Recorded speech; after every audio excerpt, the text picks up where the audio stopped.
Feeding the world. I'm Jeff Stein with today's Iowa Politics Report.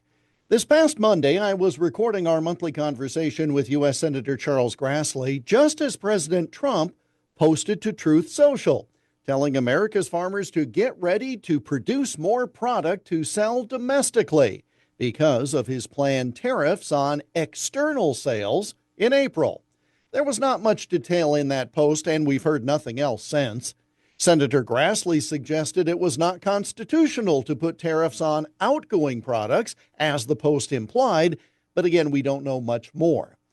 The basic concept of let's take care of home first does make perfect sense, and for too long, those in government on both sides of the political spectrum have taken their collective eyes off the ball when it comes to that. But here's the problem with the president's post. It ignores the fact that America's farmers already produce far more than we can consume in this country. In other words, if we don't have exports to other countries, vast amounts of commodities will sit and rot because we produce more than we need.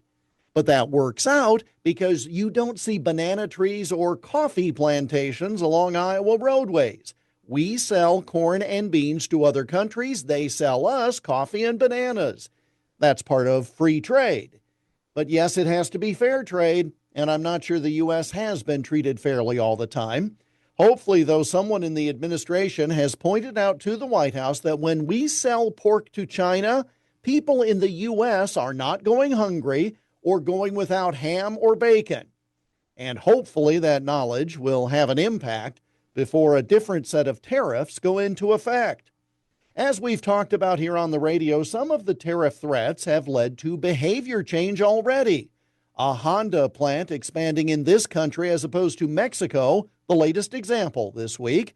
But as we've also noted, those who produce perishable commodities are the first to be harmed by a trade war. Farmers cannot hold out as long as steelmakers, for example. And there's a reason we say with pride that America's farmers literally feed the world. So here's hoping those making policy at all levels have an accurate, fundamental understanding of how all this works.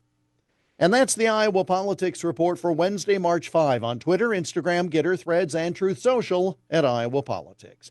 I'm Jeff Stein on News Talk 1540 KXEL.